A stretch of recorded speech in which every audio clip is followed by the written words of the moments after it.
હાલમાં સમગ્ર ગુજરાતમાં ઠંડીનો પ્રકોપ વધ્યો છે. તેની સાથે સામાન્ય રોગો જેવા કે શરદી, ખાંસી અને કફ જેવા રોગોનું પ્રમાણ વધ્યું છે. ત્યારે શિયાળામાં શરદી, ખાંસી અને કફથી બચવા શું કરવું જોઈએ તે અંગે ગોત્રી હોસ્પિટલના સુપ્રિન્ટેન્ડન્ટ ડોક્ટર અનુપ ચંદાનીએ ખાસ માહિતી આપી છે.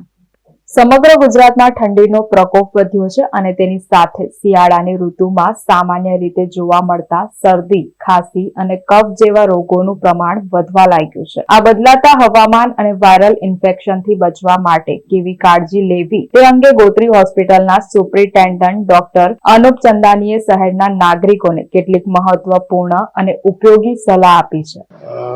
Good morning, doctor Anup Chandani, superintendent GMRS hospital Gotri Vadodara. આપણે સૌ જાણીએ છીએ કે આ વખતે ઠંડીનો પ્રકોપ વધારે છે. શિયાળો ખૂબ સારો છે, સિઝન સારી છે, પર આપણા જે સમાજમાં જોવા મળે છે, સોસાયટીમાં જોવા મળે છે કે શરદી ખાંસીના કેસીસ બહુ વધી રહ્યા છે. કોમન કોલ્ડ જે કહેવાય એ ઠંડીના લીધે લોકો ઉપર અસર દેખાઈ રહી છે. આપણે એક જવાબદાર નાગરિક તરીકે પોતાની હેલ્થનું ખાસ ધ્યાન રાખવાનું હોય છે. આવી સિઝનલ જે ચેન્જીસ આવતા હોય છે અને અત્યારે જેમ ગ્લોબલ વોર્મિંગને બધા ઇસ્યુઝ છે એના લીધે બધા ચેન્જીસ ખૂબ જ અનપ્રેડિક્ટેબલ છે.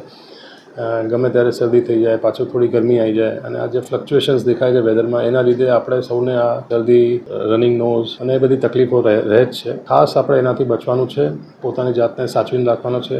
ગરમ કપડાનો ઉપયોગ, આહારમાં ઠંડા પીણા, ઠંડા આઈસ્ક્રીમ કે બધાનું જે આપણે સેવન કરતા હોઈએ એના ઉપર બી કંટ્રોલ રાખવાનો છે. ખાસ કરીને આપણે જોઈએ છીએ કે આપણે મોસ્ટ ઓફ બધા માઉથ બ્રીધર હોઈએ છીએ. રાત્રે સૂતી વખતે આપણે મોઢેથી શ્વાસ લેતા હોઈએ છીએ. આવી ઠંડા વેધરમાં જ્યારે મોઢેથી શ્વાસ લઈએ તો આપણું ગળું સુકાઈ જતું હોય છે અને સવારે પછી ગળું પકડાઈ જતું હોય છે. ખાસ કરીને આવા માઉથ બ્રીધર પેશન્ટ્સને બી ખાસ ધ્યાન રાખવાનું કે થઈ શકે તો પોતાની ઊંઘવાની પોઝિશન સરખી રાખે તો માઉથ બ્રીધિંગ ના થાય. પાણી સાવ ઠંડુ ના પીએ, થોડું નવસેકું જેવું પાણી હોય, વોર્મ વોટર કહેવાય એવા પાણીનું સેવન રાખે તો એનાથી બી ગળામાં મોઇશ્ચર રહેશે.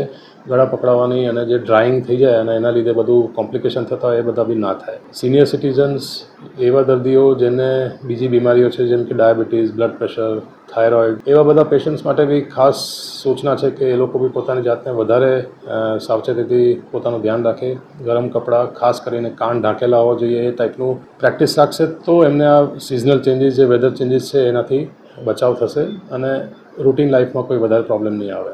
આપણે સૌ જાણીએ કે થોડું બી કોમન કોલ્ડ થાય તો આખા શરીરમાં કળતર થાય છે, ફીવરિશ લાગે અને પછી આપણું કામ કરવાની ક્ષમતા ઓછી થઈ જાય છે અને ધીમે ધીમે આપણી ઇમ્યુનિટી ઓછી થાય. એના લીધે બીજા રોગચાળા બી કદાચ હાવી થઈ શકે. તો એ બધાનું ખાસ ધ્યાન રાખવા માટે આ બેઝિક વસ્તુઓ જો આપણે રાખીશું, પ્લસ કુદરતે જે સિઝનલ ફ્રૂટ્સ આપણને આપ્યા છે જેમ કે આમળા છે એનું સેવન, હળદર, લીલી હળદરનું સેવન, એ ટાઈપનું હોય ખોરાકમાં એનું ઇન્ક્લુડ કરવામાં આવે તો ડેફિનેટલી એને આપણે ઇમ્યુનિટીને બૂસ્ટ કરી શકાય છે.